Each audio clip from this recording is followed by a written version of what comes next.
The heck is this we're recording while the sun is still up? It is the first time in a while. This is strange. It's like the good old days of 6 months ago. This is weird and I don't like it. I just think you don't like being up on the weekends at all. I don't like seeing the sunlight. It's actually fall outside, though. It's cold and breezy and overcast. Yeah. It's very nice. It's making my seasonal depression kick in, but in the good way. It's like, there's Michael Myers running around in the background. It's the good kind of seasonal depression. It makes me feel happy. It makes me feel happy that I'm depressed, yes. Yes. Versus the February, just, where's the sun? I hate this weather. I hate my life. Yeah. My toes are cold. Everything's wet. Why will you come and that one cause more than you die? Come meet the brothers who are here to waste your time.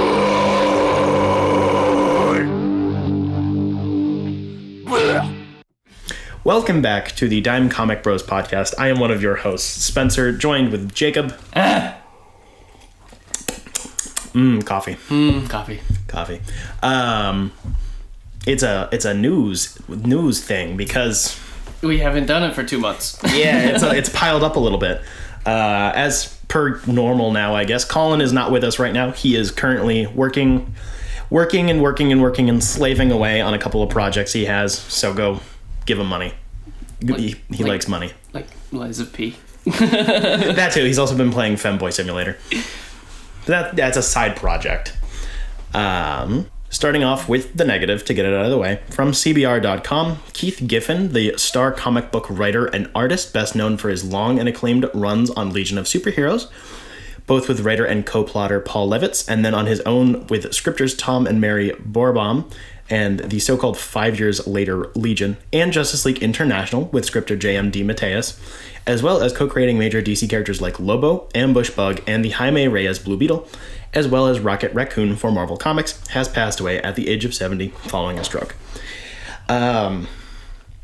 So, to be honest, the last few times we've covered deaths have felt a little obligatory because it feels necessary, but I didn't have a lot of a personal connection to him.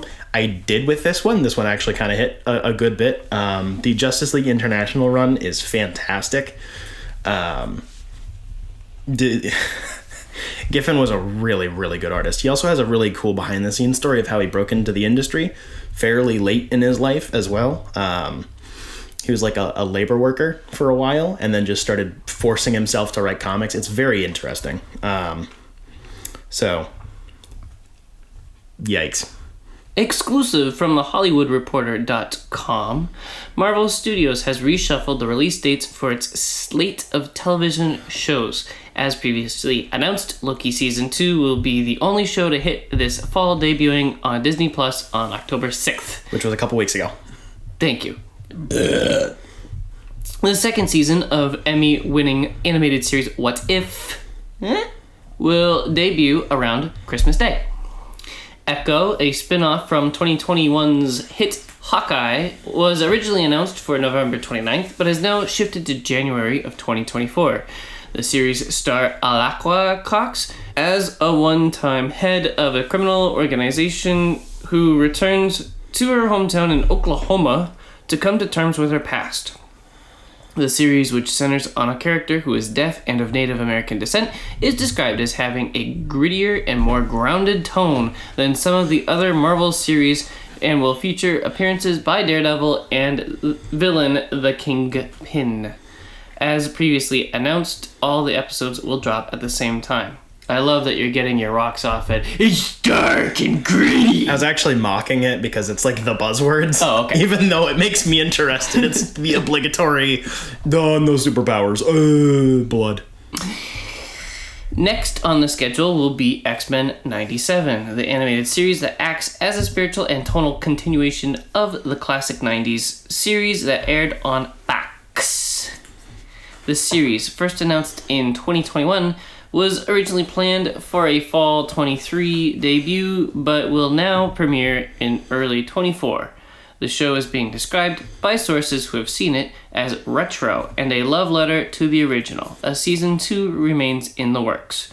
Agatha, the WandaVision spin-off starring Catherine Hahn, was originally announced for a winter 23 release, has been pushed back to early fall 24, where it will serve as a lead-up to the Halloween holiday. Spooky. The show, which completed its filming before the strikes, was previously titled Agatha House of Harkness, and then Agatha Coven of Chaos, before falling on its current name, Agatha Darkhold Diaries. I don't like the new name. I like either of the other two. I agree. I just find it funny that they keep renaming it like it matters. Right? It's not saying anything. Just call it fucking Agatha. Yeah. The one that actually kind of stood out to me was the way that they described X-Men 97. So I liked the 90s animated show just about as much as anybody else. I've never seen it. Really? Yep. It's good. They described it as a spiritual and tonal continuation. I was under the impression it was just a sequel series, so that's kind of odd. I don't know if that's a miscommunication or something, because it looks like it's supposed to be a direct sequel.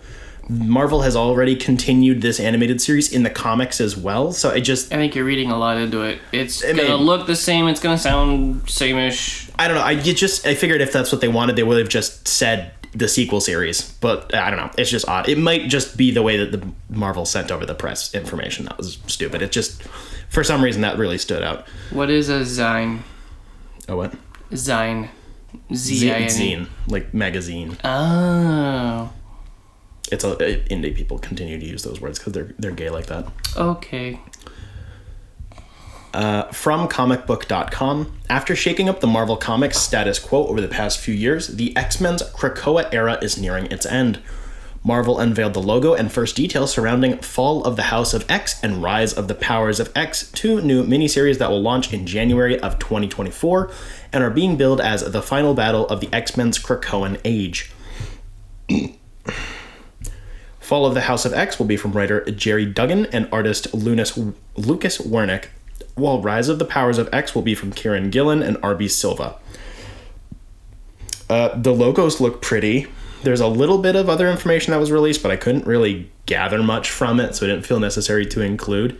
It is interesting how much Hickman launched a lot of this era of stuff and then kind of guided it, and he's been out of it for a couple of years now, and it's just kind of stagnated. I guess it's odd that I don't know. It's very odd because it seems like it's such a brainchild of one person, but then he ended up sharing it with so many people. Like, he didn't even write the main X-Men book for a little bit there, as far as I can tell. Like, he's not involved in this part of the Marvel Universe anymore, and they're ending it now, but... Yeah, it seems weird that they're ending it, because the way he set it up, it really felt like it could have been a long thing. I don't know if maybe they just kind of... They might have just blown through so many ideas because they did have 80 billion ongoing books, or maybe they want to try to homogenize the two eras together or whatever, or maybe they just want to pull the X-Men books back because there's been so many of them lately. I think that answer kind of makes more sense. Yeah. I just think it's interesting how it becomes such a collaborative project between like almost every writer who's currently working at Marvel versus me and my corner of the universe, and then like he sees it through to completion. I just think it's odd. It's not bad, it's just strange. we can break this one up into a few different chunks. I really tried to narrow it down, but this one was a lot of stuff. It's alright, I got it. Okay. From thehollywoodreporter.com, it didn't take long to see the problem after Marvel Studios' Daredevil, Born Again, paused production in mid-June during the writers' strike. Fewer than half of the series' 18 episodes had been shot, but it was enough for Marvel executives, including Chief Kevin Feige, the CPU guy. The Hat Man. Yep. To review the footage and come away with a clear-eyed assessment, it's shit, do it again. Oh, the show wasn't working. Oof. I read that wrong, I'm sorry. So in late September, Marvel quietly let go of head writers Chris Ord and Matt Corman, and also released the directors for the remainder of the season as part of a significant creative reboot of the series, The Hollywood Reporter has learned. The studio is now on the hunt for new writers and directors for the project, which stars Charlie Cox as Matt Murdock, a blind lawyer turned superhero. Cox. The Daredevil revamp is the latest in a series of growing pains for Marvel Television. Since debuting the Emmy-winning WandaVision in January of 21, the studio, which dominated the film industry in the 2010s, has released more than 50 hours of TV programming after creating a small-screen division from the ground up during the pandemic. Through it all, the company eschewed... I like that word. Eschewed. Yes. It feels funny through my teeth. Eschewed the traditional TV making model. It didn't commission pilots, but instead shot entire $150 million plus seasons of TV on the fly. It didn't hire showrunners, but instead depended on film executives to run its series. As Marvel does for its movies, it relied on post-production and reshoots to fix what wasn't working. As an aside, that's probably why we walked away from every single one of them going, that could have been a fucking movie. Because it basically was. It was being made by filmmakers. Yes. Not TV makers. Correct. Except for Loki Season 1. With Daredevil's new direction, Marvel hopes to right the ship on a project with sky-high expectations. The show is Marvel's first to feature a hero who already had a successful series on Netflix running 3 seasons. But sources say that Corman and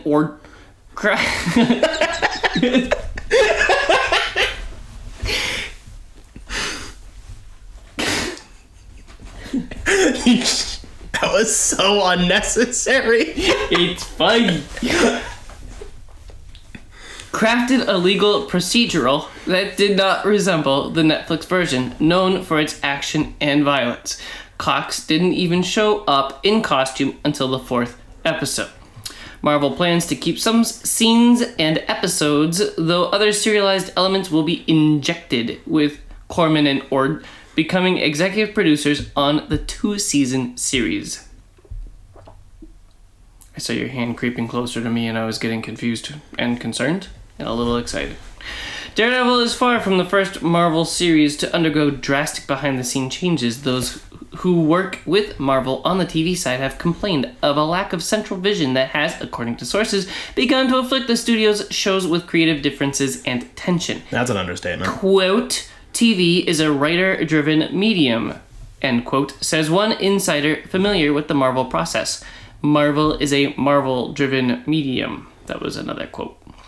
As it moves forward, Marvel is making concrete changes in how it makes TV. It now has plans to hire showrunners. Holy shit! The studio has also plans on having full-time TV execs.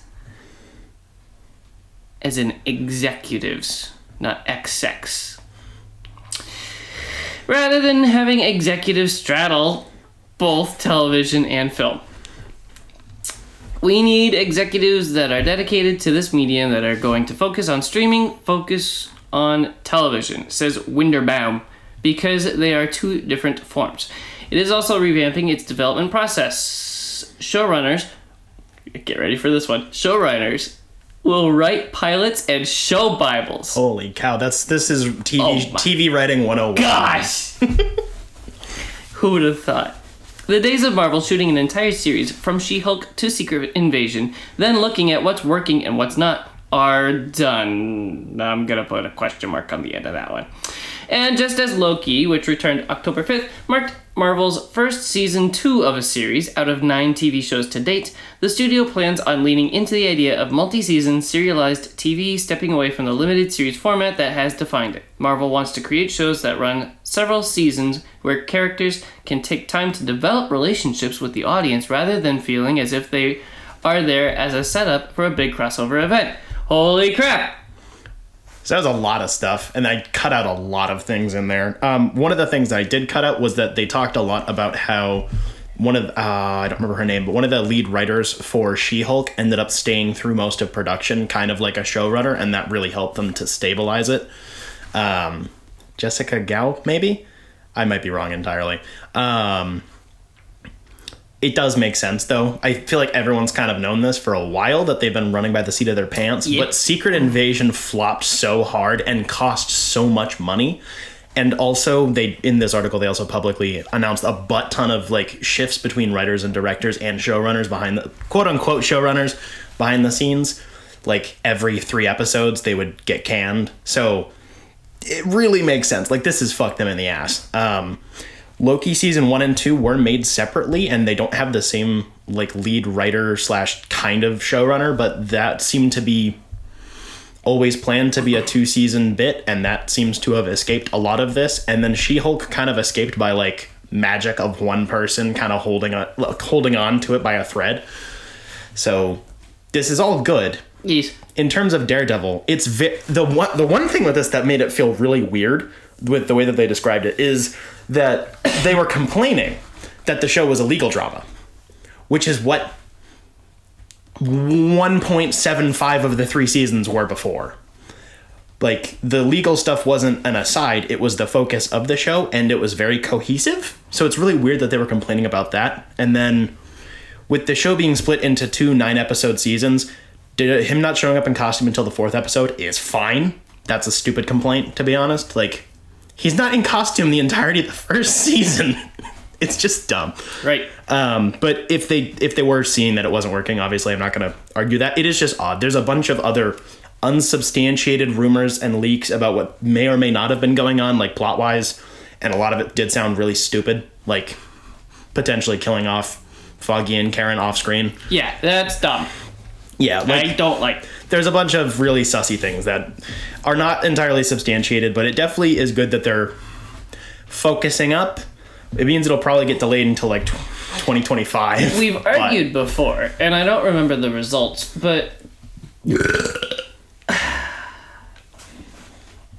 season 3 of Daredevil, I was expecting them to have Karen devolve into drugs and stuff, and then maybe die.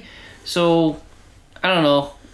I really don't want them to go that direction because they put that in her past rather than as her future. I really liked that change. Her bottle episode was one of the best in the series for me. All right, maybe I just don't remember that episode. I need to go back and rewatch. I know I do. Season 3 is like the best piece. One of my favorite seasons of television, period. It is just good that, like, in general, that they decide to put the brakes on it instead of trying to reshuffle everything as they go. It's also good that they let go of the people that had worked with them before, the 2 writers, but they're still crediting them, and I'm assuming they're still going to get paid for their contributions. And it's good that they're not, like, just trashing all of the footage that they have. They're going to still try to use parts of it. Like, I mean, that's a basic cost-cutting measure, obviously, but it's just... It doesn't seem like they were, like, upset that it was a trash fire. It seemed more like seemingly the Marvel execs they weren't getting what they thought they were getting, which is stupid because they would have approved all the scripts beforehand, but I don't know. It doesn't feel like a vindictive, like, other thing, whereas a lot of the other behind-the-scenes stuff, like behind Moon Knight and Secret Invasion, there was a lot of other writing disputes between execs and, like, people were, like, fired. This was, like, they let them go, but they're still getting writer credits. And, right. You know, it just and seems... they're keeping episodes, it said. Yeah, it seems less shitty in general. Just especially with the strikes as, like, the background for this, it's good that they're not just completely, hey, this was the writer's fault. It's like, no, actually, this was kind of the studio's fault for approving things that they weren't, right, that they didn't really want. Imagine and then how much money's been wasted already on this. Yeah, especially because I don't think we ever got an announced budget, and it's also the only show that's this size being produced all at once, because Loki was made as 2 seasons. Andor was made as 2 seasons, and that's another one that is being made by the same creative team, but, like, this was all one production for 2 seasons, and they're long. Like, that's a lot. Mm-hmm. Yeesh. Good stuff, just a little discouraging. From Looper.com. The world of Hellboy is getting a new winter special, where your creator Mike Mignola's iconic character will be dealing with the deadly child-eating Yule Cat. Yes, you read that right. Hellboy Winter Special, The Yule Cat, #1 by Mike Mignola, Matt Smith, Chris O'Halloran, and Clem Robbins will see Hellboy visit Iceland, which is no stranger to having its own supernatural creatures for the first time in 1990. He will take the trip to Reykjavik, where the disappearance of children is being linked to a giant cat beast. The feline is inspired by an Icelandic word I cannot pronounce, the Yule Cat of Icelandic folklore, with the creature sitting atop its mountain perch and coming down to the cities below to feed on humans. The cover looks great, and Matt Smith just seems to be Mike Mignola 2.0. I like this. They've really been pushing, like, a lot of holiday special issues, which I think is a good way to kind of pad out the universe, instead of making a new ongoing or even like a new miniseries. Just like, I don't know, here's his what did he do for Christmas 1990? This. I don't know, it's kind of felt like edging, like, I guess. trying to test and see if they can bring it back. Because people love Hellboy. They do. I don't think they're going to. It's going to be really hard to be like, all right, so in between books 2 and 3, this happened. Right, like... That's what they would have to do, basically. I mean, and they already did that with Hellboy and the BPRD, which is all between the BPRD series and the Hellboy series. So, like, I don't know. Like, if theoretically I think this is, like, trying to leave the BPRD behind and, like, just have a Hellboy thing again. Yeah. I don't know. Meh. Looks good. Kitty. Demon cat. From comicbook.com, Chris Claremont. Chris Claremont, the writer most associated with the X-Men, is returning to their world this spring to celebrate 50 years of Wolverine in Wolverine: Madripoor Nights. Man. The writer behind classics like Days of Future Past and the Dark Phoenix saga will team with artist Edgar Salazar. The mini-series teams Wolverine with Captain America and Black Widow, evoking a 1990 story by Claremont in which the three appeared on an iconic Jim Lee cover and were billed as together again for the first time. The Madripoor Nights cover retains the trio's period-accurate costumes, suggesting this story likely takes place around that time as well. Hard to believe, bub. I've known Logan for 50 years, Claremont said in a statement. And Natasha was in the first Marvel story I ever wrote. This trip back to Madripoor reveals hidden truths about two of my favorite characters on the adventure that shaped their lives. I can't believe Chris Claremont is still bumping. Like, it's just impressive for being such a long-standing and, like, very influential writer to still be very active. Yeah. The cover looks hot. It does look like it's ripped out of that era. Like, you see the Black Widow design, and it's like, oh yeah, that's an old version.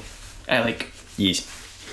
From Marvel.com, starting next month, readers will witness Mark Spector's dramatic final moments play out in Moon Knight 28, 29, and 30.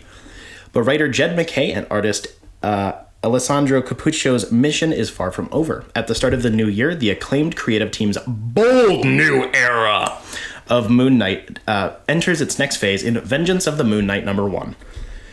Over the course of 30 issues, MacKay and Cappuccio have revitalized the Moon Knight mythos with the introduction of a new Fist of Khonshu, Hunter's Moon, the return of Moon Knight's arch-nemesis Black Spectre, and an exciting new calling for Mark Spector at the Midnight Mission. Now, this blockbuster run reaches an explosive turning point as the pieces fall into place for Moon Knight's ultimate demise. When the dust settles, a new avatar of Khonshu's wrath will awaken. Complete with a new look and an unquenchable thirst for battle, this mysterious new Moon Knight emerges to take Mark's place in Vengeance of the Moon Knight, a deadlier lunar legionnaire for the dark times ahead. Clad in the black of mourning, the Midnight Mission remains, but who is left to keep the faith, and how have they been changed by the Black Spectre's masterstroke? Do you have something to say? Stroke. You want to add something to the class? Stroke. Like death stroke? Stroke my cock. The next chapter of Moon Knight starts here as the congregants of the Midnight Mission pick up the pieces and carry on the mission, and find themselves faced with a mysterious new enemy in eerily familiar vestments. This looks sick as shit. The art looks fantastic. And I like it when characters die and they get replaced by evil versions of themselves. It's fun. I really like the costume design, and the weapons are so cool looking. Like, this looks so far up Collin's alley. Yes. Like, it's also annoying because I wanted to hop on this run because I thought it was ending, and it's not. Yep. Looks so good. Yes. Oh my gosh, yeah. You see, he's black and evil. The 2 points are not related.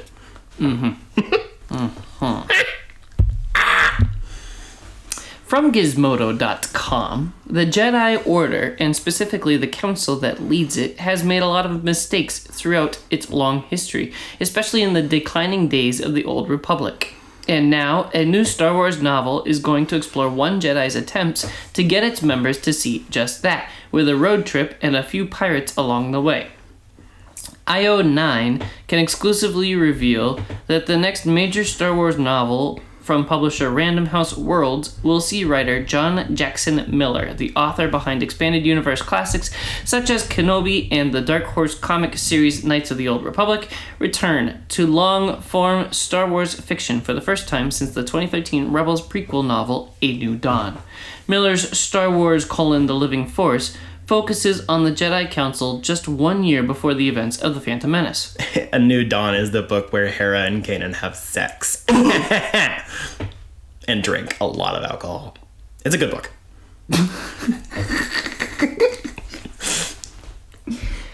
Kanan essentially touched her head tentacles. Oh my gosh.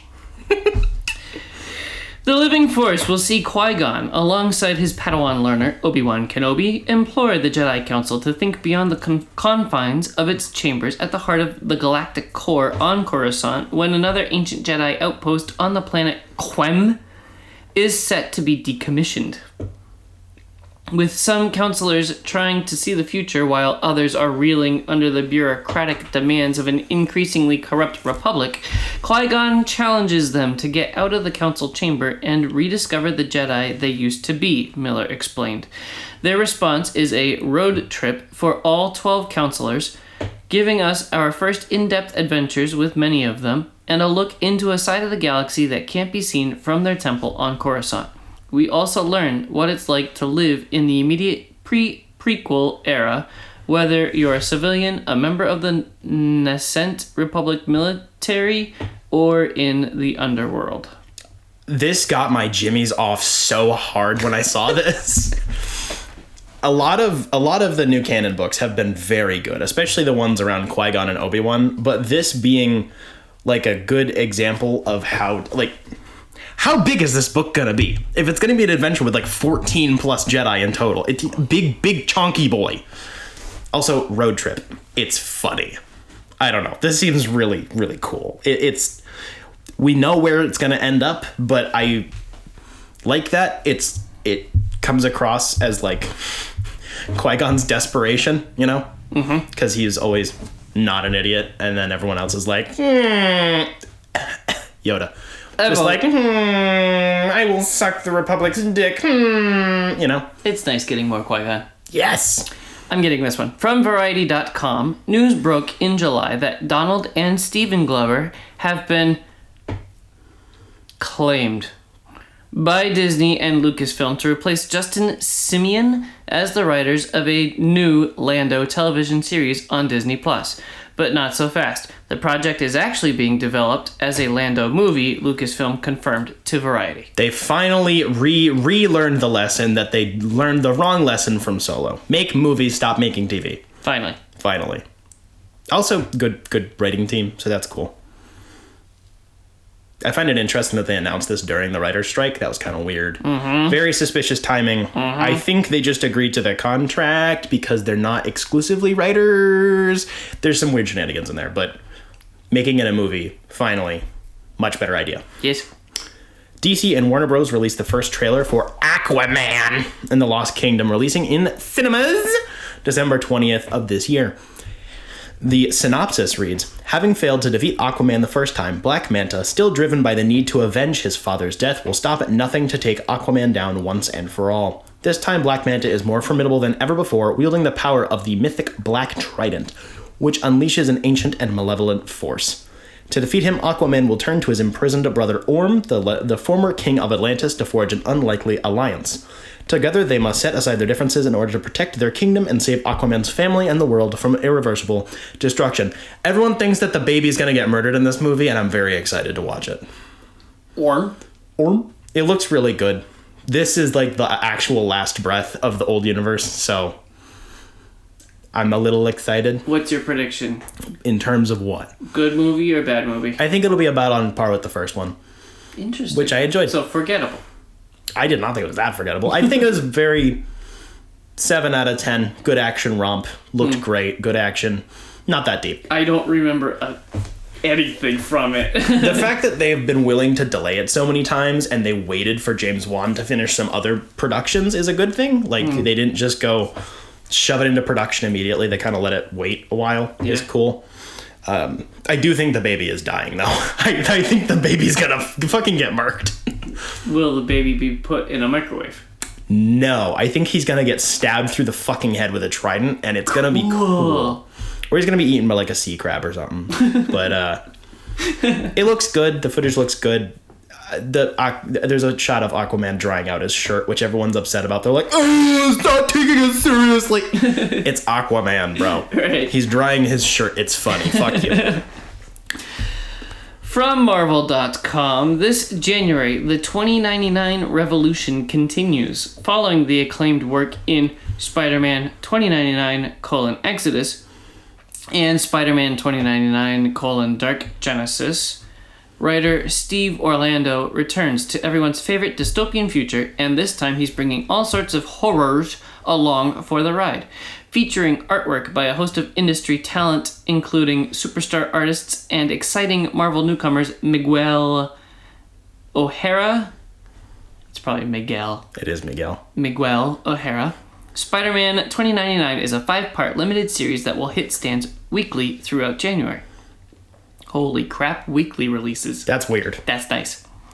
Kick-start the new year with Marvel's 2099's greatest defender and Spider-Verse icon Miguel O'Hara as he slays his way through 2099 versions of classic Marvel horror characters. Amidst the monstrous showdowns, Orlando and his collaborators will continue to revitalize the world of 2099 for a new age with bold world building and fascinating new takes on Marvel heroes. In addition, Nick Bradshaw will once again grace 2099 with his outstanding cover work. Returning to 2099 has been a blast, especially with the chance to do this series of one-shots, crashing Miguel up against some of Marvel's greatest horror icons, all of whom are newly debuting in 2099, Orlando said. I can't think of a better reality to work in than the world of 2099, that dark neon projection of our own modern day. 0 out of 10, Okay. They didn't call it Spider-Man 2099 Deuteronomy. What the fuck? It is cool that he's going up against horror characters, though, because you know he's a vampire. Imagine Spider-Man 2099 numbers. Because I read a lot of numbers in that article. There's a few. Neat. There's always something with that character bouncing around. I haven't read anything from that universe, and I would like to. Collin has the first omnibus. You should borrow it. If you can get a hold of him. Because he's just so busy right now. Just shoving his nose in a pile of cocaine. Probably. I could believe it. Insert Elmo meme. From Marvel.com. This is why I read 2 in a row. That's fair. Readers witnessed the world-shaking conclusion of Jonathan Hickman and Brian Hitch's Ultimate Invasion limited series, where a new generation of heroes was born to save the future. Their saga continues in November's Ultimate Universe #1, where Hickman will team up with Stefano Caselli to lay the groundwork for a new line of Ultimate Comics. In this extra-sized foundational one-shot, enter a new age of Ultimate storytelling filled with bold takes on iconic Marvel characters and special previews of upcoming Ultimate titles, including the recently revealed Ultimate Spider-Man, and more. What made the Marvel Universe originally really interesting was that it was a reflection of the world outside your window in the moment that you were living in.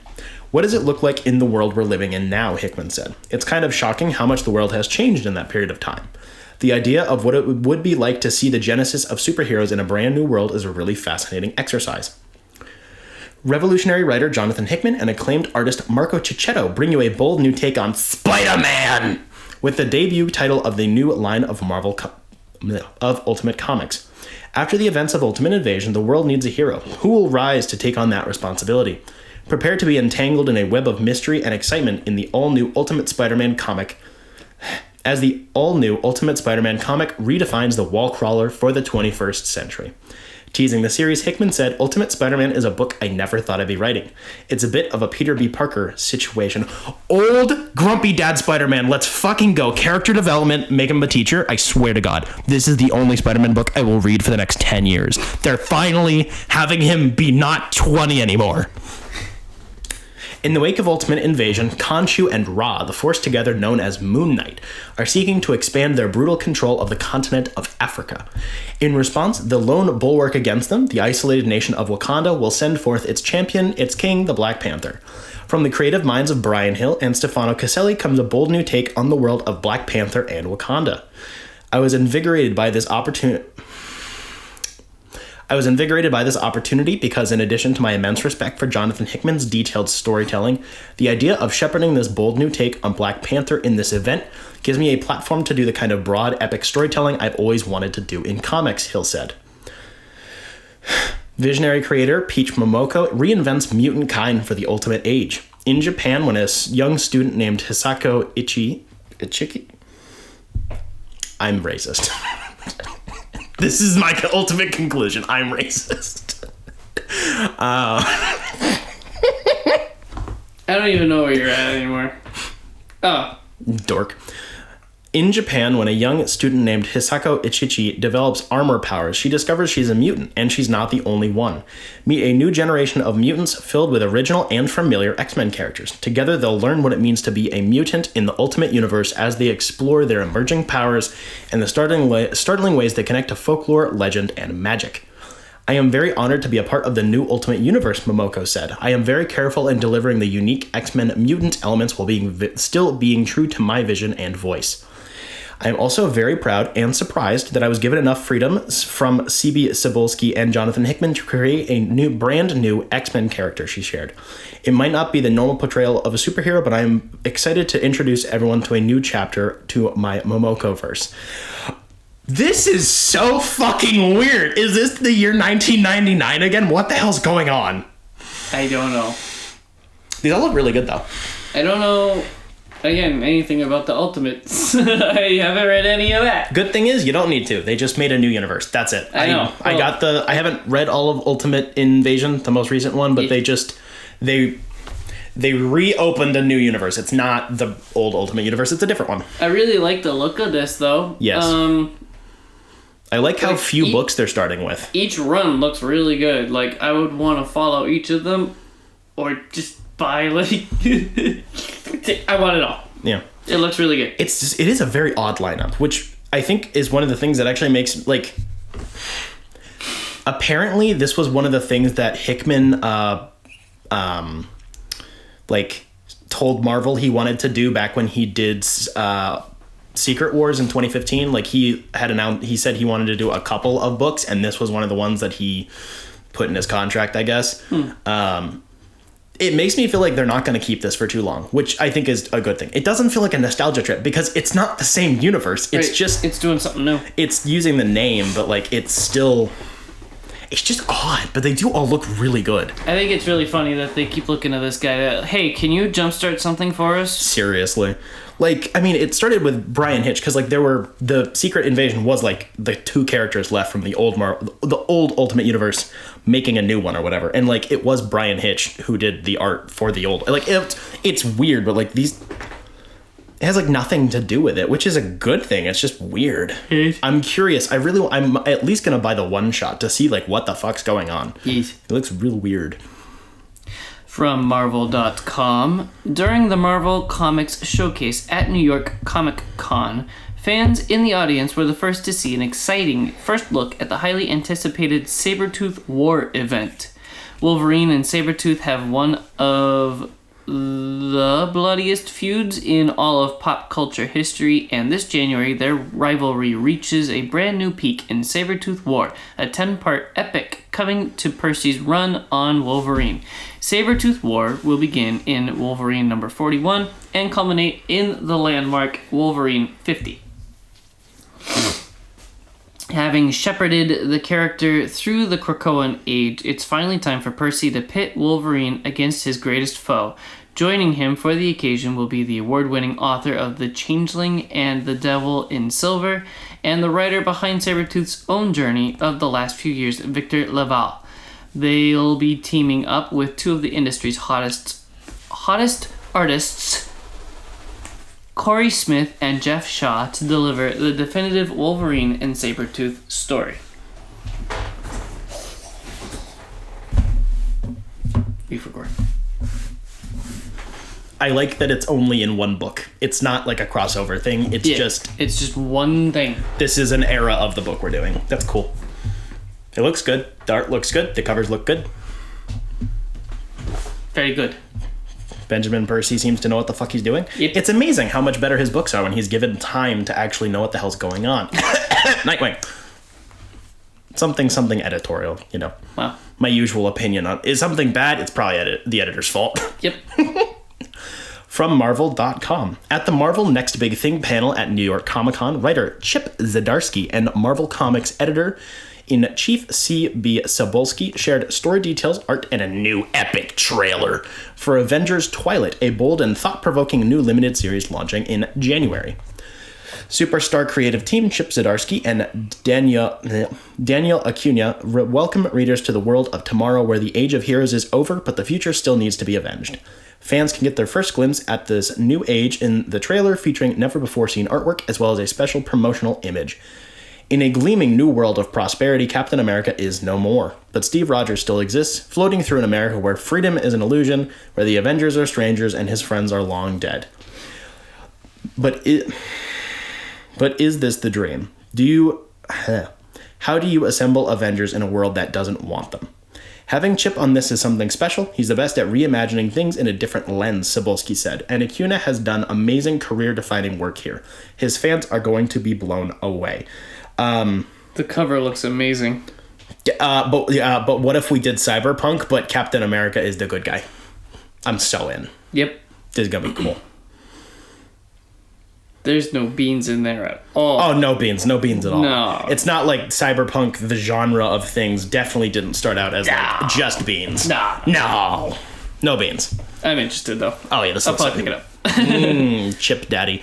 It was weird because they had announced him to be doing an Avengers book, and people thought he was going on like the ongoing for a while before this got announced. They teased this one out a while ago.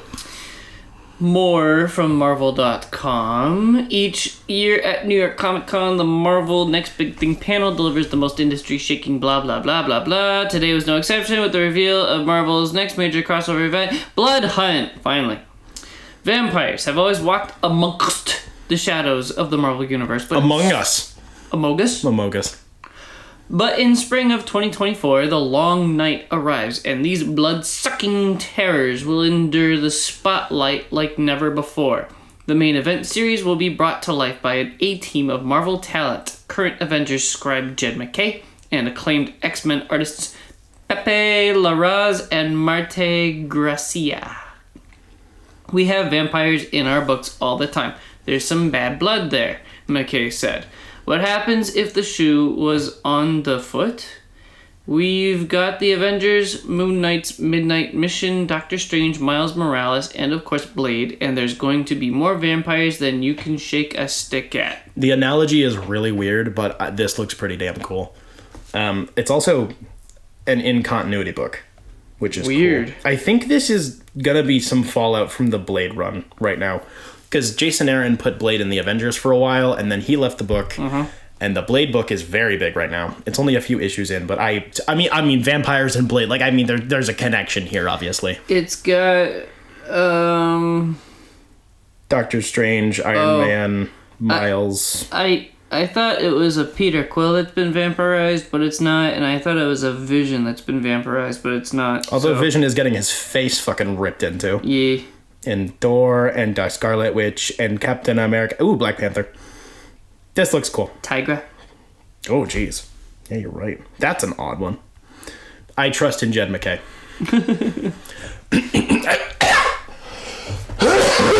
Easy. Cough up a lung. Jeez. Exclusive from thehollywoodreporter.com. After playing Venom and Bane, Tom Hardy is diving into the comic book world as a creative force. The actor has teamed up with star writer Scott Snyder, known for Batman and Justice League, for the upcoming comic title Arcbound. Hardy has taken on the title of creative collaborator. He's an ideas guy. And the actor focusing on character development for the broader Arcbound universe. The 12-issue series takes place in a future where Earth is a barren wasteland. I've heard that before. According to the official description, the formidable Easy. Why do they need to make a new word? We already have a word for this. Oh, wow. Yeah, you're right. We already have a word for that. Just use the real word. Oligarchy. The formidable big company, Zinatech, harnessed the unmatched energy of chromium to assert its dominion across the stars.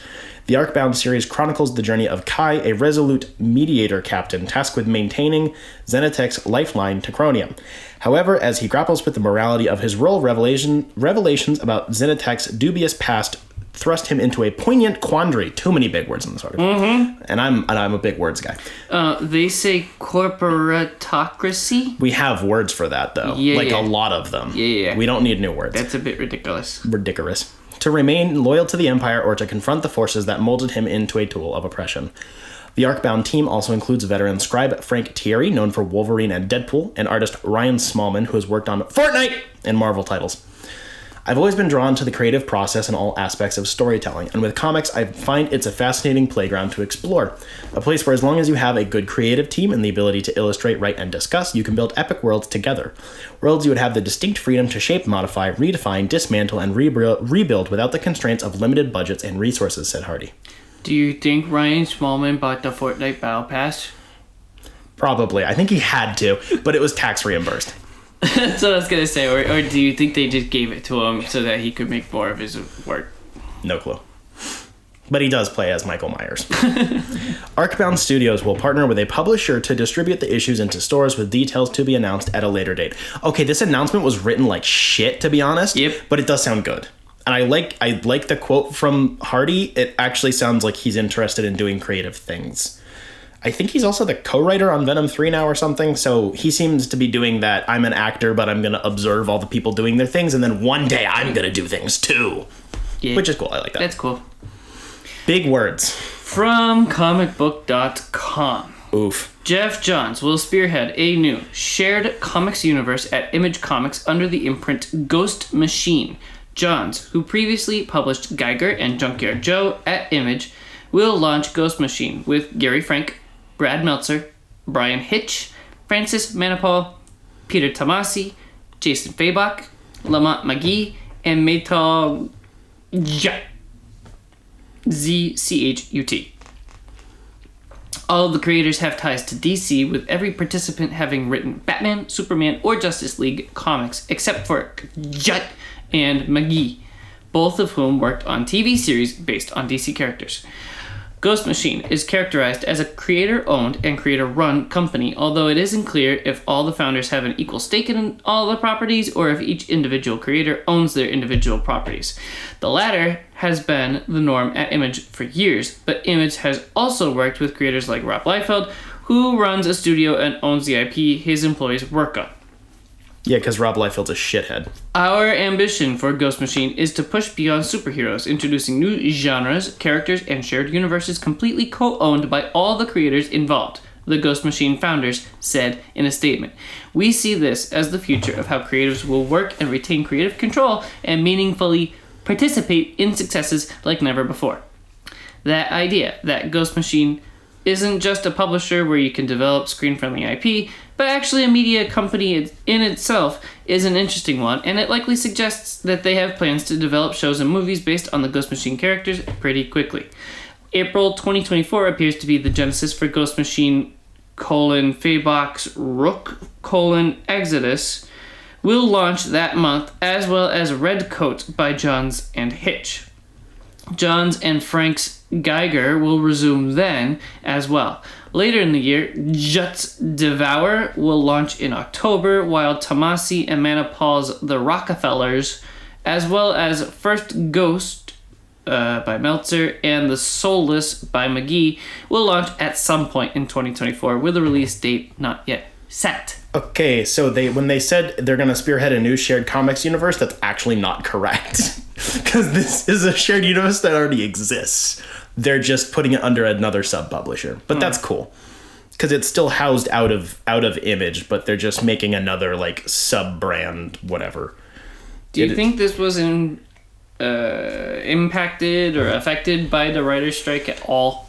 It might have. I have a feeling, because all of these are people, like the article said, that have worked at DC for a long time, and a lot of them have been heavily involved in a lot of the work that DC really fucked up editorial-wise during, like, the New 52 to Rebirth era. Like, a lot of these people got fucked over pretty bad by terms of, like, deadlines and lack of communication. So it makes sense that they'd want to work on their own stuff together and then not have to worry, like, about just big over deadline stupid bullshit. And also making more amounts of money because they own their own shit. It makes sense. So there's probably some connection there. Were comic writers part of the writer's strike? No. All right. Some of them I think were because they also do other things, but I not like comics in general now. Like people that have had movies or whatever. Yeah, I think technically Jeff Johns would be included in that list because he's co-written a lot of scripts, but people that are primarily screenwriters. Interesting. It's cool that they're like putting all of this universe under its own actual banner at Image, because this is technically not really a new publisher. It's another publisher under Image, but like whatever. I'm assuming that it's probably easier for them to do that for like the infrastructure, because Image already has all the creator-owned stuff kind of flowing through its lifeblood anyways. So it makes sense. I don't like that Jeff Johns is in charge of it because I think he sucks ass in like real life, but you know. Aside from that, it looks cool. A lot of the art that they put out looked good. I don't know. Me either. It's there. It's something. It's definitely big. That's like a third of DC's big names just up and leaving.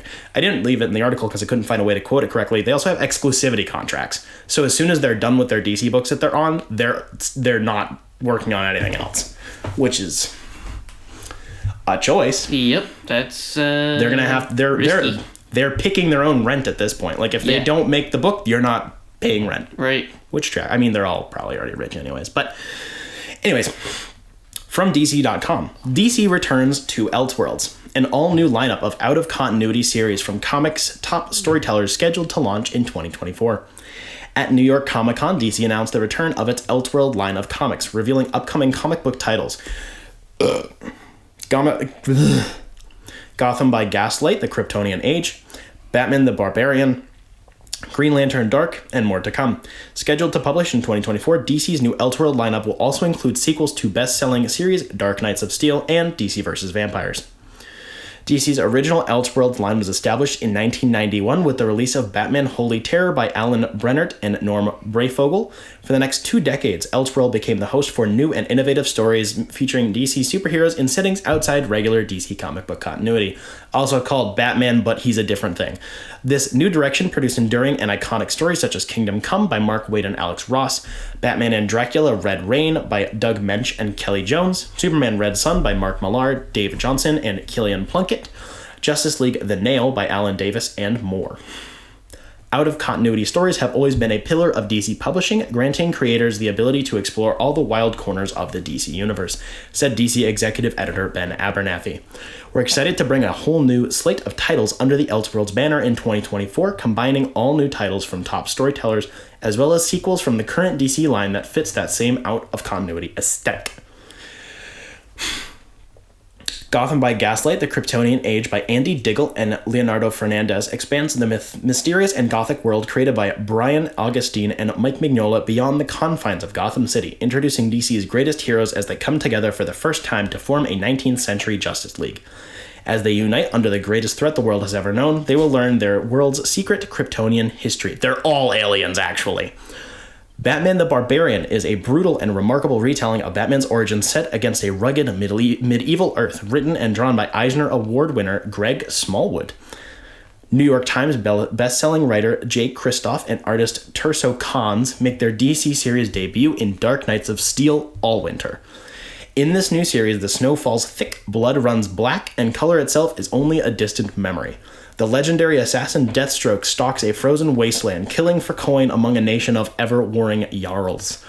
But when our murderer for hire finds himself cast in the role of reluctant guardian, will he fight to end the icy curse destroying his land or be consumed by the sins of his own past?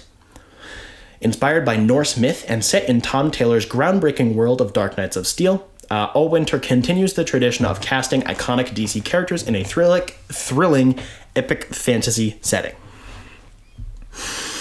Batman Nightfire sees superstar Clayman unleash in a mind-expanding mystery beautifully counterbalanced with explosive action in this unflinching reimagining that sees Bruce Wayne try to rectify a devastating tragedy by traveling to the past. What secrets does this Batman hold so tight that he would watch Gotham be reduced to ashes? What truths are exposed when there is nowhere left to hide? Batman Nightfire by Clayman and Sethman, his brother, is a story of obligation and the ultimate burden that promises to set the Batman world ablaze. Green Lantern Dark by Tate Bromball and Weather Del Arida reimagines the DC universe as a dark fantasy wasteland where monsters overrun a post-apocalyptic Earth. The battle between good and evil ended long ago. Now darkness prevails as humanity struggles to survive on a corrupted planet. Only one hero remains, the one who wields the green flame that can return light to a dark world, the Green Lantern. But she's been missing for years, and on the isolated island of New England... I'm just thinking about, our area of the country getting removed from the continent. I think it's funny. Okay. The horrors only get worse by the night. DC vs. Vampires was the brutal first chapter in a larger war for the fate of Earth. God damn it. In the upcoming sequel by Matthew Rosenberg and Otto Schmidt, fuck you, sunlight is restored to the Earth, but was it too late? As a new ice age dawns, humanity faces their most deadly threat yet, Barbara Gordon, Queen of the Vampires. All of this is really good, but still, why are they all Batman books? Holy shit, they never learn. They all look really good. The teaser arts for all of these are wicked fucking cool. It makes sense that they're going to keep a couple of the titles that have already been ongoing, like DC vs. Vampires and Dark Knights of Steel are kind of already basically Elseworlds books as is. They've been acknowledged in main continuity, and that, I did some extra research, seems to be the distinction that they're making between Black Label and Elseworlds is Elseworlds books are, but what if Batman was a caveman actually? And it can be acknowledged by the main DC books as in the multiverse, whereas the Black Label stuff is the prestige, this creator wants to do this thing and have it be touched by no one else. Right. Sort of. One shot, basically. Basically. Which makes sense. It just is an odd... I don't know. It felt like Black Label kind of had both already under it, but whatever.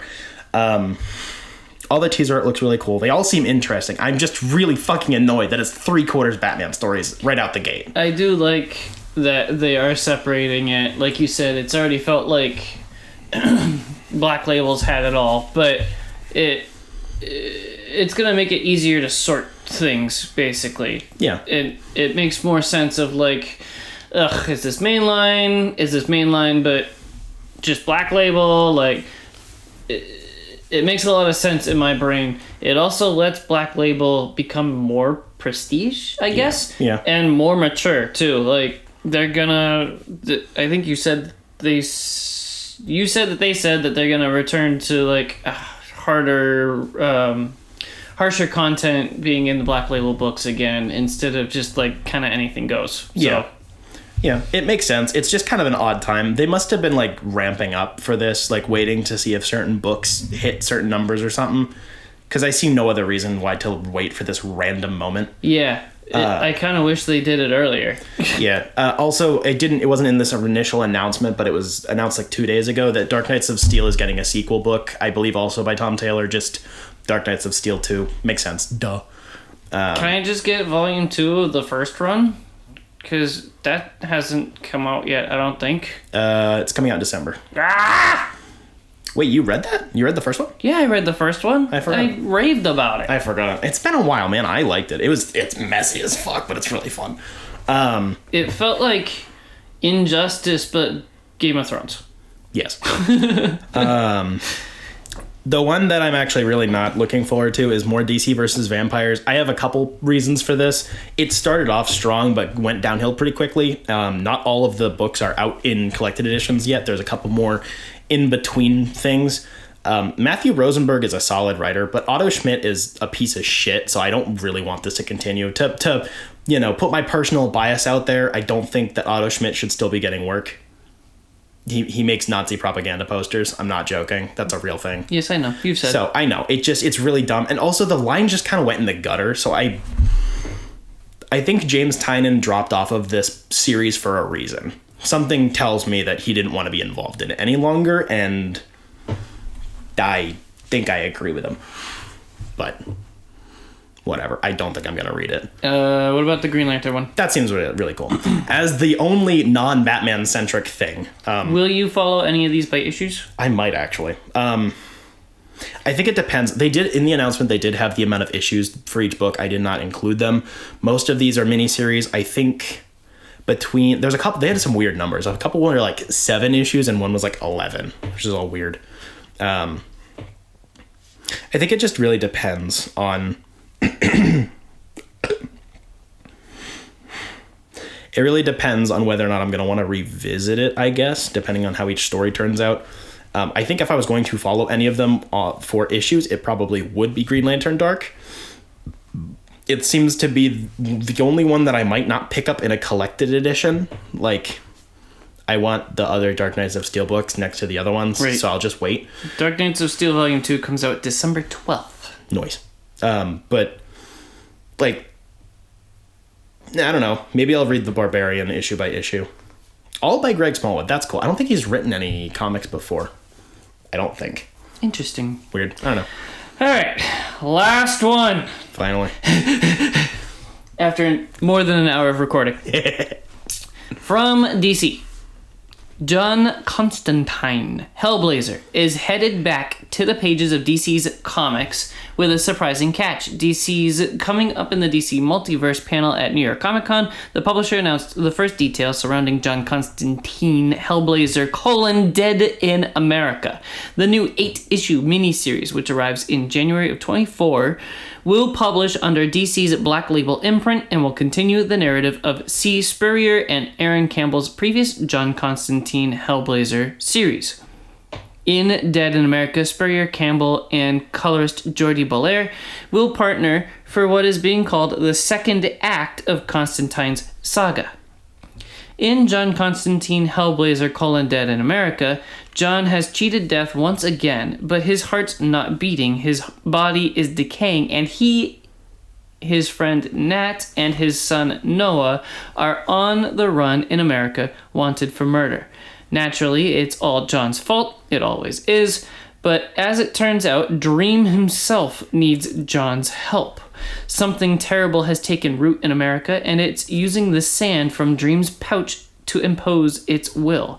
If John can put a stop to it, he might be able to parlay that favor into a chance to save all their lives, but he's going to need help from someone who he hasn't spoken to in years, someone he wasn't always all that kind to, someone or something.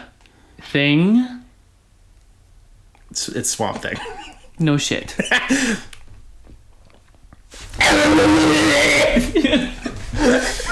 This came out of left field. I'm really excited for this. I only got to read the first trade of this previous series, and now I want to finish it so I can read this as it comes out. I love that it's bringing Dream into the mix.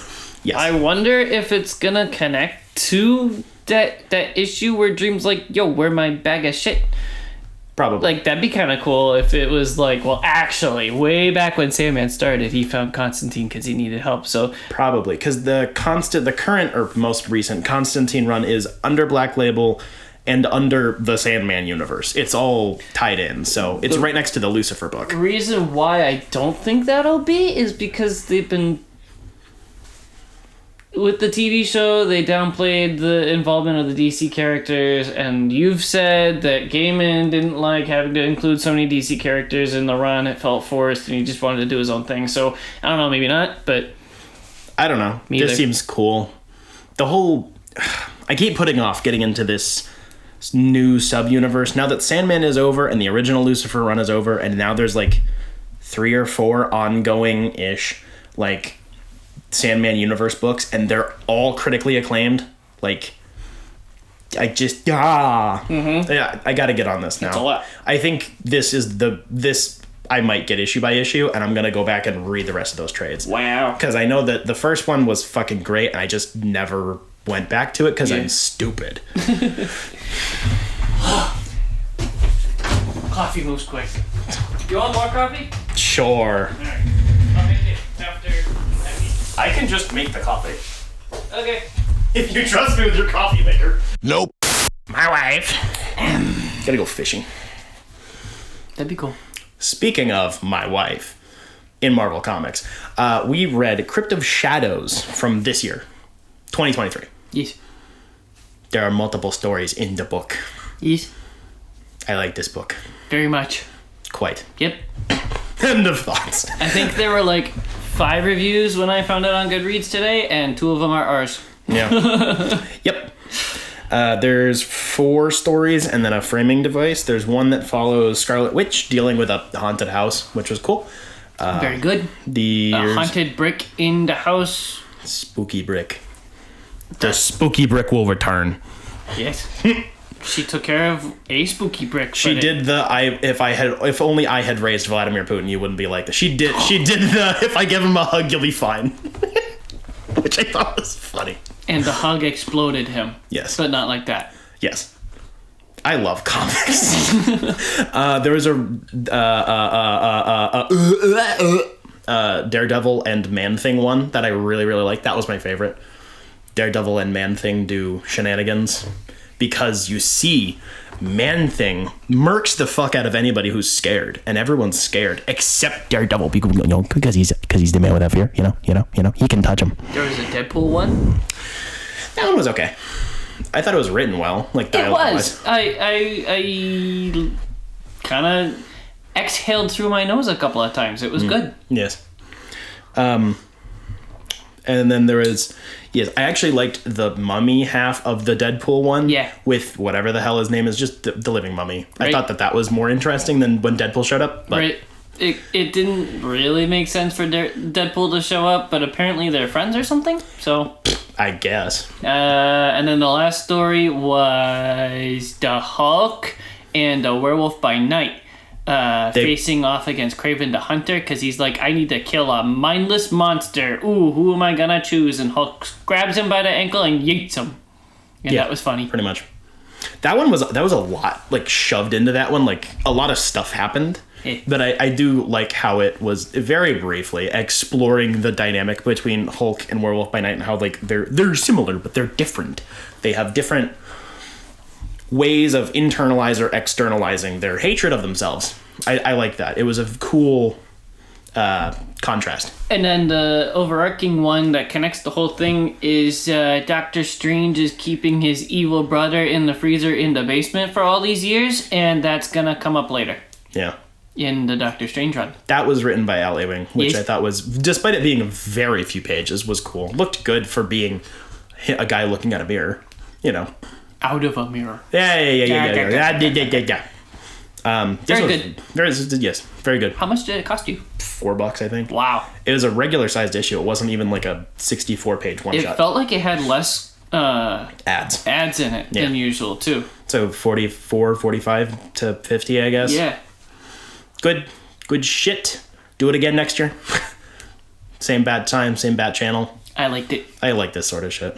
This is the type of stupid dorky shit that like actually got me into comics. It was like free comic book day issues. You know, obviously animated series when you're a kid, and then like Batman goes on a sledding adventure with his children. Like those sorts of dorky holiday things are always really fun. Like big sucker for them. Scarlet Witch one had a surprising amount of gore in it. Yes, bricks do damage apparently. There were like nails piercing cheeks and stuff. It was cool. That's not the only cheeks that are gonna get pierced tonight. Ah! And you bonked me as I was reading it. Gosh. Speaking of bonks. Oh. I read a book. You read? I know. I read picture books. You do. I read The Last Days of American Crime, written by Rick Remender. I don't even remember. He had a really good Captain America run.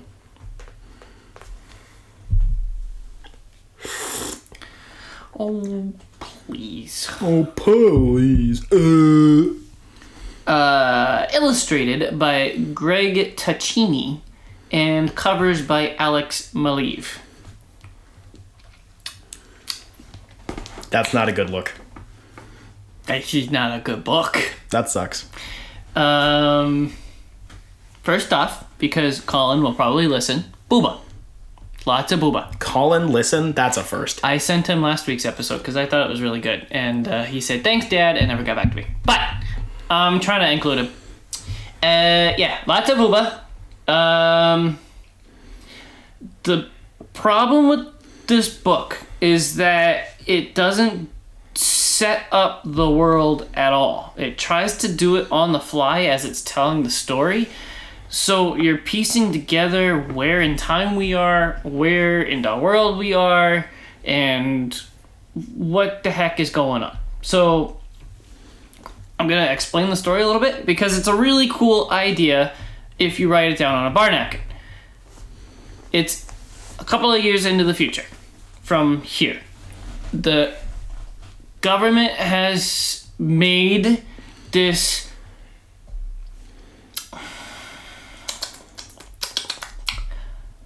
Do you remember Adventures in Odyssey? I do. The audience doesn't, but I do. The name Novacom. I do! Do you remember when Novacom was turning radio waves to brain waves? You mean when they made everyone buy the gamer headset and Yes. then they turned them all into zombies or whatever? Yeah. Yes. That's what's happening in The Last Days of American Crime. Dude, that's what happened in Batman Forever. The American government has made radio waves that turn to brain waves, and it's gonna stop all crime. It stops people from doing things they know is wrong. Oh boy. Very interesting. But who decides what's wrong? It doesn't even go there. Oh, fuck me. Right. So it's boring. Yes. Oh. The book follows these couple of people trying to pull off a bank heist so that they can be loaded and make their way out of the country with all this money and not live here anymore once the broadcast happens. Because the government has announced that this broadcast is going to happen, the world is in shambles, everybody's looting and pillaging and criming, getting their crime balls off while they can, and it turns it kind of into a something punk world, or dystopia, I guess.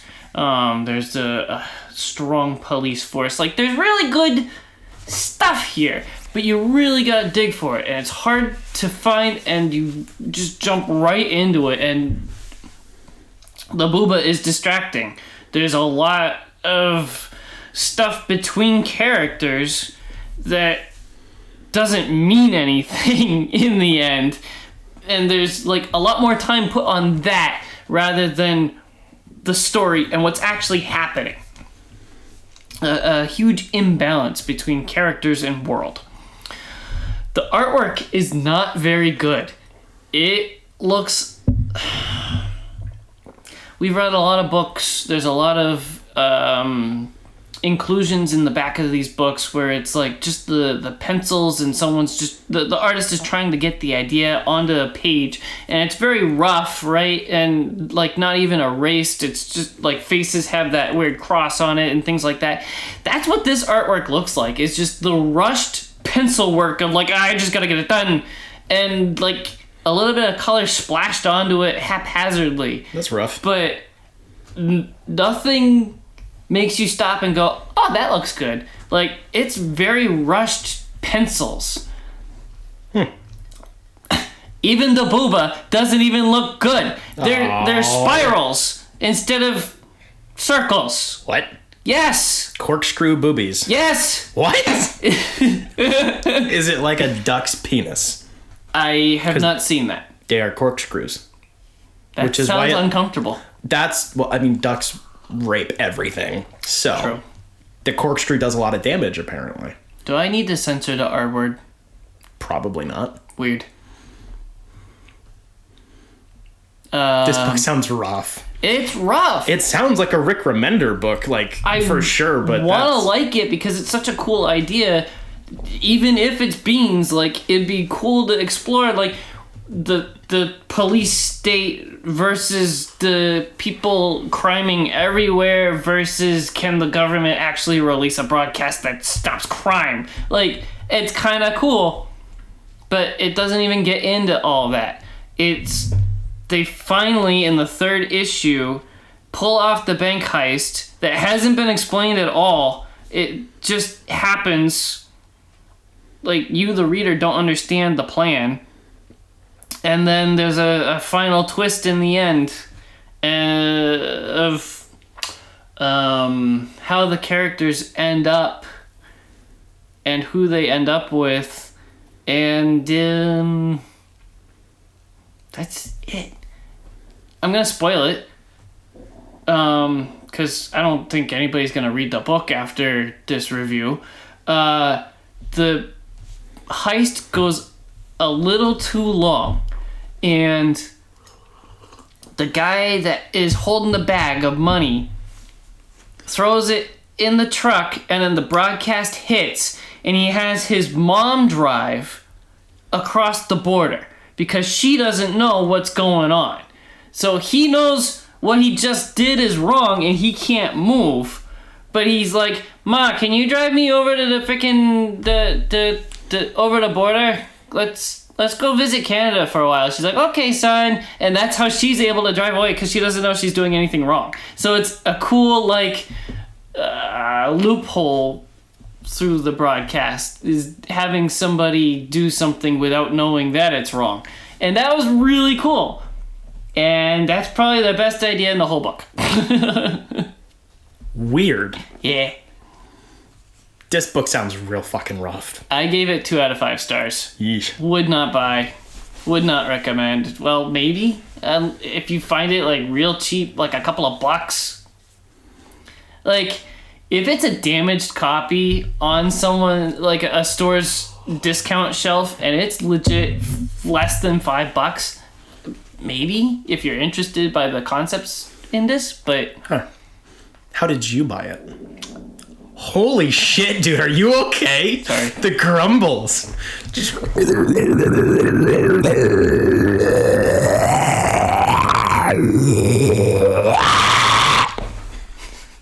You good now? I'm just mimicking your stomach.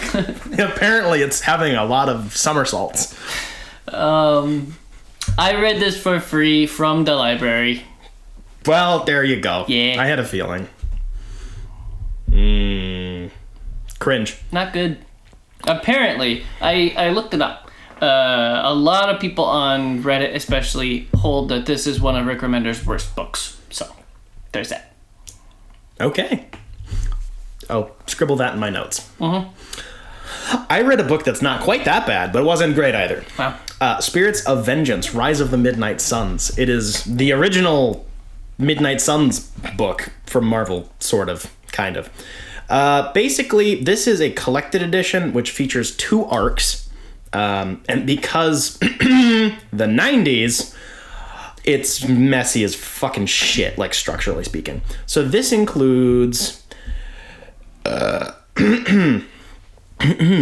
Ghost Rider and Blaze, Spirits of Vengeance 1 through 6, which is a different series where Ghost Rider separates from Johnny Blaze and then gives him a hell shotgun, and then it's Blaze and Danny Ketch as Ghost Rider. It's really weird.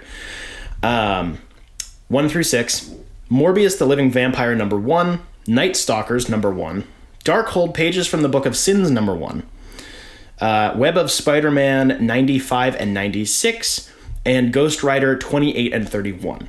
So there are 2 arcs, basically. The first one is the actual Rise of the Midnight Suns. It is the sort of first version of this thing, I guess. Basically, a bunch of the Marvel mystical, supernatural, occult characters are brought together very slowly to make sort of a team to fight off Lilith, Mother of Demons. She's a Mother of Demons. She's a bad lady.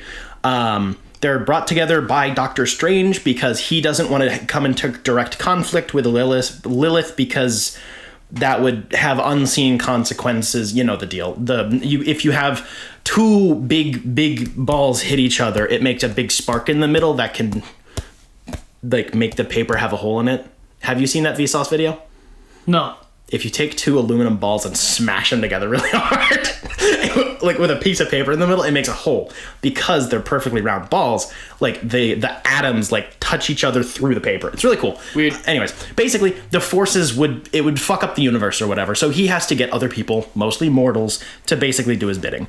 So that includes Blade and his team of other vampire hunters from the Night Stalkers book, which is the first issue of that book from the 90s. Ghost Rider and Johnny Blaze, because again, they are two separate characters right now in their own book. Real weird. A new team of characters that protect the Darkhold, called the Redeemers, I believe. Morbingus. And somebody else who I don't even remember. I think you mean Jared Leto. Yes, Jared Leto is in this book. And he looks the same. He is a real life vampire, honestly. Dude, this shit is so messy and it's so 90s and it takes forever to get the ball rolling. But basically, the thrust of the plot is done in the Spirits of Vengeance, the Johnny Blaze and Ghost Rider book. And that alternates with the first issue of all these new series that are spinning out of this. So it's a good I'm so confused because you're talking about balls and thrusting and Jared Leto. And... No. All of these characters are far too old for Jared Leto. They're not 12-year-old girls. I love also that we layered memes on memes. And actually, you mean that Morbius is in this story. No, Jared Leto is in this story. Continue. So it alternates between, this book and then this book and then this book, and they all take place sequentially. It's really messy. It is ordered correctly in the collected edition, and that's the first half of this collected edition. Is the Rise of the Midnight Suns event, I guess you could call it. It's a weird crossover thing. The plot is really nonsensical. Lilith has to come back from living inside of a corpse to collect her Lilin, which are like her demon children, who are sometimes mortals, sometimes not mortals. They all have their own unique 90s quirk. Like, this guy can teleport, but also he has a stank eye. And this bitch is hot with a nose ring. And then this other guy has knives for arms. Like, very 90s, but what if we made a demon edgy type shit? Those characters have pretty much no depth. They're just there to be there. About as deep as the characters in the first Ghost Rider movie. They're like, oh wow, they kind of look like they're different, but like there's no real context given. They're very, very shallow. Lilith is just a big bad lady. Like, she's not characterized very well in this book. I don't remember if this is her first appearance, but she's like the mother of all evil. What does that mean? I don't know. She's bad. Is the nose ring on the side or in the middle? Actually, it is actually kind of hot. It's the nose ring with the chain that goes to the ear. Sometimes those don't look good, and sometimes, like in this book, it actually looks really good. That looks like pain. Like, I could just imagine that, like, catching Probably. on, like, the car door or something as I open it and just ripping my face off. Like, So they're all written by different creative teams. Like, each one of these issue ones is written by that creative team going into that run, and then the Ghost Rider and Blaze Spirits of Vengeance book is primarily written by Howard Mackey, who I do think headed up the majority of this event. I think he was like the editor, I guess, for all of the other ones, so it all went in the right direction.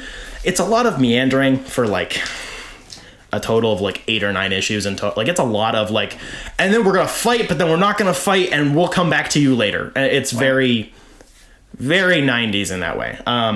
When they do actually fight, it's fairly anticlimactic. It's only the last issue where they actually have a big fight, and it's not even like Lilith is like, I'm angry, we're gonna fight now instead of waiting until I'm at full power and can actually win. So it's kind of stupid.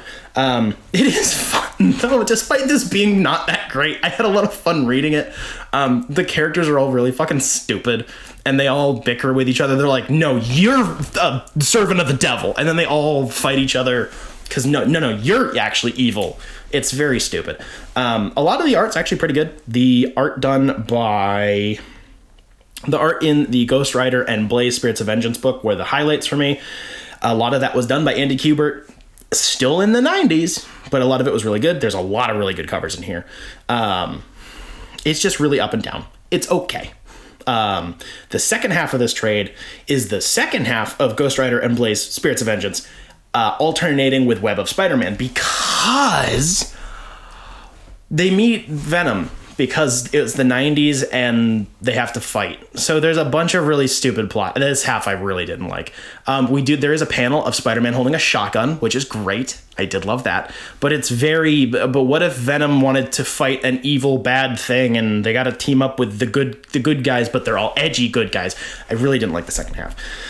I don't know why they're packaged together. This is an era of comics that's really hard to collect because they were so overprinted at the time and lost a lot of value, and also the 90s mostly just sucked.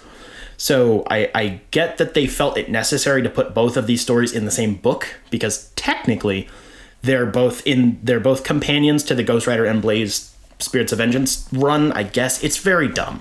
It ends up making a very chonky book for two stories that are only related because they have similar characters. They're not directly linked to each other. Some of the stuff that I did think just was genuinely interesting is like Johnny Blaze owning the circus that he used to perform at. He has children now. That's going to get retconned out of oblivion because it's not interesting. But like him being in a quote unquote different phase of life and not wanting to, he's being the reluctant hero type thing. But him having a shotgun that shoots hellfire is cool because it's cool. It's like, yeah, but I don't want to use that on humans because then they'll fucking die and go to hell. But like, if they're evil, ooh, it's very stupid. That was the wrong noise. I don't know why I just did that. That was like a 50 cal. Yeah, there you go.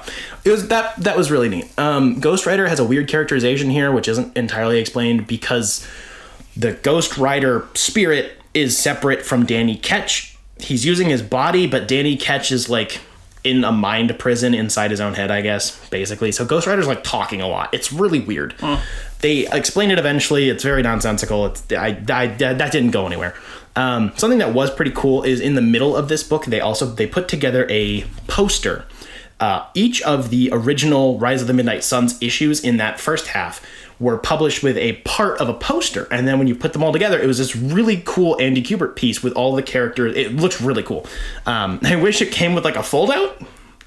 I think that would be neat. Like attach it with like little adhesive dots in the back of the book, and then you can pull it out and like you'll have the poster. The book's already chonky enough anyways. Right.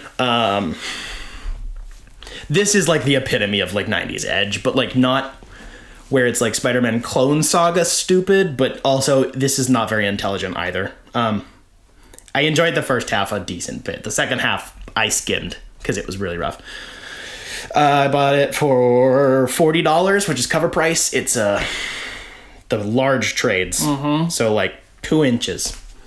Yeah, about PP size. I wouldn't recommend buying it for that. If you're interested in the characters, I would say you could probably find an old collected edition of just the Rise of the Midnight Suns from like the early 2000s. There's probably an old version that's just that. That would probably be a better purchase. Or just read them online. That's probably a better way to do this. Like if you feel the need to read them digitally, because this trade I will probably never go back to. Quantity wise, like it justifies its price. It's like 18 issues. It's just bleh. Bit of a dredge.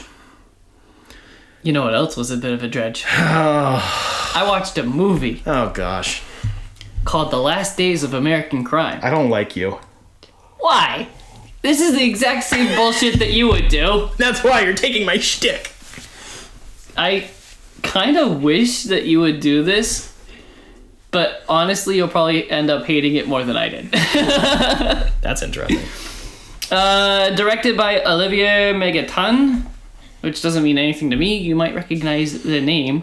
The only named actor that I recognize in the movie is Charlton Copley, but I don't really know anything else he's done. It's just like, oh, I know the name.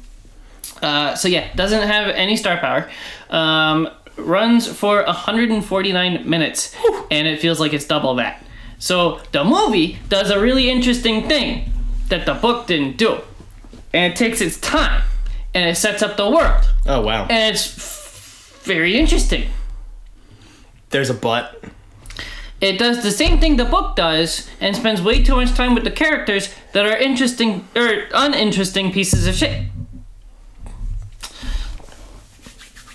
It follows the book, the story pretty closely. Like I said, it expands on the world and like what's happening, the people going cuckoo for crime. It explores the police state a lot more than the book did. The book really didn't have anything about that, and there are several large sections following the police and like the mentality of what the cops are doing. I don't remember in the book. In the movie, the cops are getting this implant that blocks the broadcast, which does not seem okay at all. Something cops, something crime. Yeah. So.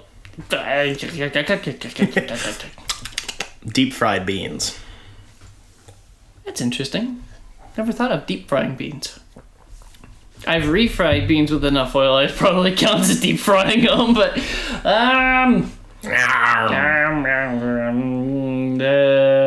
after having just said that it follows the book pretty closely, it changes the ending wildly. Oh boy. Which is I did not like. That's a choice. I liked the twist at the end of the book, and the movie's like, no, actually that person's dead. Okay, then. And the most morally corrupt person out of the main characters gets away with all of it. I really didn't like that at all. It was not good. Yeah, the movie's pretty boring. It seems like it should be good, and it takes its time with the story. That seems like a good thing. But it does it in the most boring way possible, so that you're like, what am I even looking at? What are these people talking about for so long? I had a Collin moment where it's just like there's so much words and stuff and nothing's happening. Oh, right. Damn, you really are Collin for real. On God. On cod. For eel. No carp. 2.5 stars. So slightly better than the book. Slightly. That's rough. It was enough that I was like, I almost suggested my dad watch it, because he likes a lot of the same stuff that I watch, and just like warn him that it's long and boring, so put it on in the background as you're paying bills or doing a puzzle or anything else, and you might enjoy it. Maybe, but I didn't.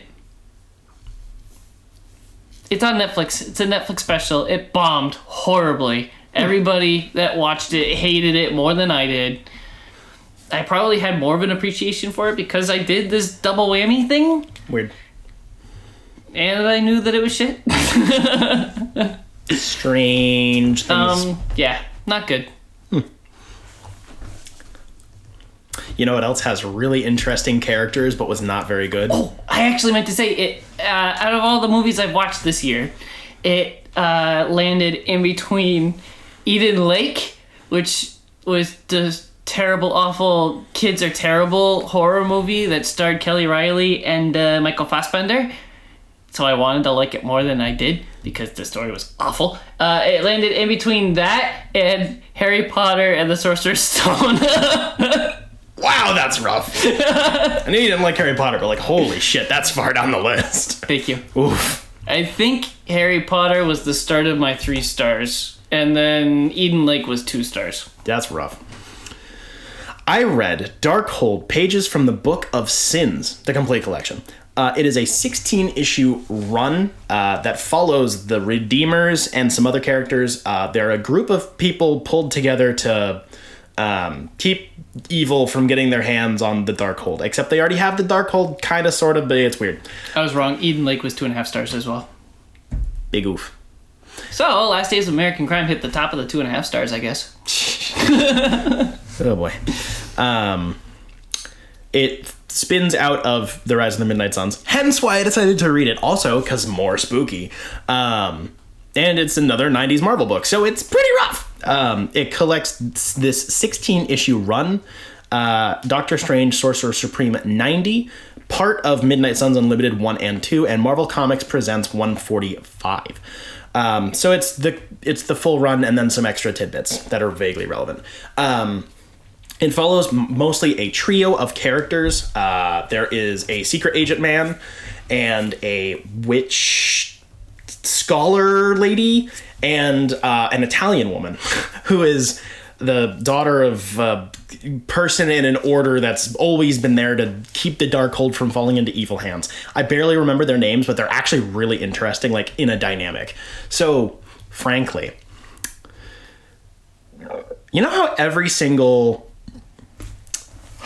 old witch or sorceress still has to be hot in like any comic book, even when they're like 60. Like Agatha Harkness will be old, but then they'll make her hot. Like recently, anyways. This lady is not hot. Like she's just like your average old grandmother. Like she has like 18 ex-husbands. She's very weird, and I really like it actually. Like she's like.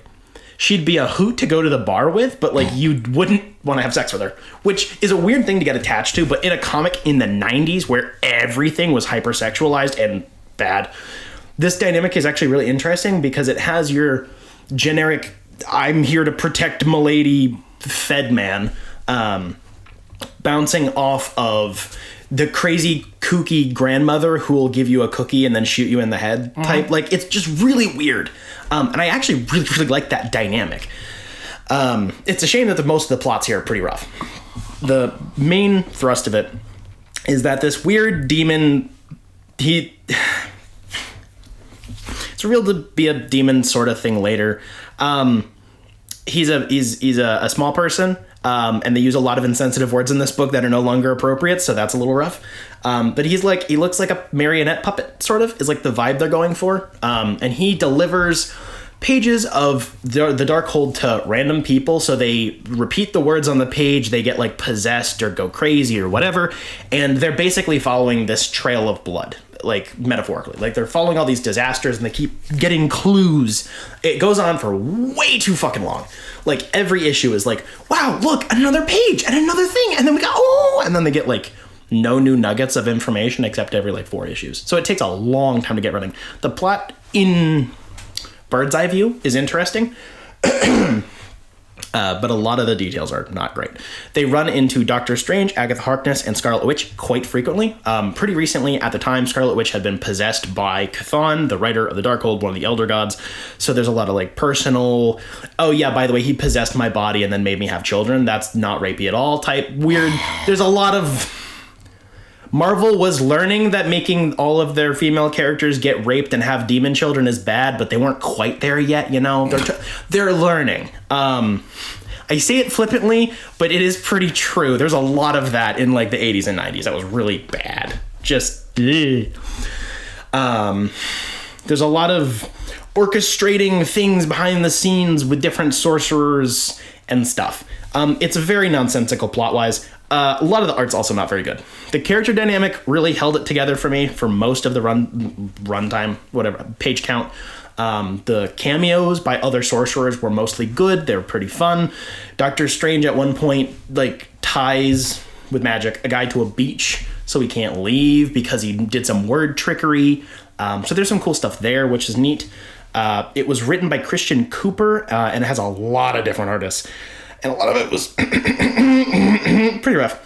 There was a couple that had some art by J.M. DeMatteis, which I thought was definitely some of the better ones. I also don't remember seeing him draw anything before. I've always known him as a writer, so that was interesting.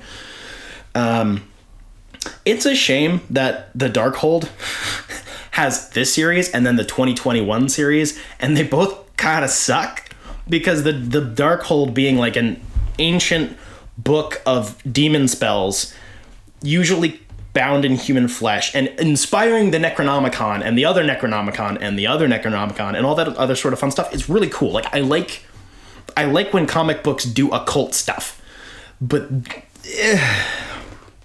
It's amazing that the Darkhold has made it into multiple Marvel movies in the MCU, but yet has like no good source material. It's just the idea was cool, we should use that, instead of like it's known for being in good stories and people like that. It's more like, well, the demon book is neat, you know? This is real weird.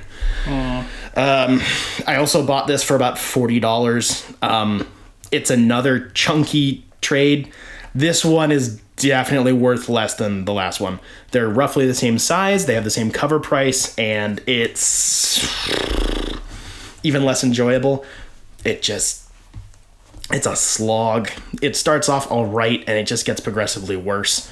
I don't know if the series was canceled or if it was just the end of it or whatever, but by the time it was over, I was relieved it was done. Not great. You know what is great? Being sponsored by Jeff Lawrence and Caitlin? That's true. Our patrons over at patreon.com/dimecomicbros network. They give us money. We give them content. They give us money. We give them affection. We're whores. It's fine. Don't worry about it. It's all legal. If you want to help support this show... We're not whores. We're not selling pictures of our feet. Yet. Yeah, yet. I also... I got to pay the electric bill this month. You know, it might be necessary. Are you going to shave the hairs off your feet before you take pictures, or no? That's a good question. Thank you. I think you take the photos before, and then you shave, and then you take more photos. So you can milk it for the different audiences. Yeah. If you want to help financially support this shit show of a show, that would be appreciated. Despite us being very special children, we do put a lot of effort and time into all of this. So on our Patreon, there's a bunch of cool different tiers with fun rewards like stickers, bookmarks, early access to all of our shows, exclusive access to exclusive segments, including Dime Comic Bros and Dime Gaming Bros Happy Hour, where after the vast majority of our shows, we have a little drinking session afterwards where we talk shit, talk shop, decompress, talk about anything. There's also spicy outtakes sometimes, but those have gone down since Collin's not here. That is very true. Yeah, sometimes there's just things that are very funny, but they're way too hot to be on open YouTube, you know? So we would greatly appreciate your support if you can spare a couple of bucks. Do you rub your feet with the spicy, scratchy rock? What is that, a pumice stone or whatever? Yes, and why are you asking about my feet so much? Because you were going to take pictures of them. Not for you. Oh. I mean, if you pay me $5. I've seen your feet before. I wouldn't pay pictures. Thank you. Yeah, I appreciate that. Also, a thank you to our partners over at Jetpack Comics and Games in downtown Rochester, New Hampshire. Support your local comic shops. It's good to do that. Buy local things from stuff and local shops and comics and stuff and things. And speaking of games... I was about to say, speaking of local creators, also our patron Jeff Lawrence just launched a Kickstarter yesterday for his newest remake of one of his comics, Skin of My Teeth issue 2. Where issue 3? Let's go! Well, you see, it's because he wanted to go back and then change some stuff, and then he's going to continue in the same style, so he doesn't have to re-release them. I want issue 3. Go give him your money. Everything's been linked below. Yep. We greatly appreciate his patronage, and we like to return the favor because he does very, very, very cool and good stuff. But speaking of games. Next week is D&D week. That is true. Collin will be here. Sort of. I mean, he'll be here in spirit. We're both gonna take turns doing our Collin voice to DM for ourselves. Actually, some mommy milkers have spirals on them. Yes, next week is D&D, where we'll go on more shenanigans, and Collin will get mad at us for breaking his story yet again. You have a very interesting dream. Nah, bitch, I wake up. I piss myself in the dream and in real life. I am now awake and wet.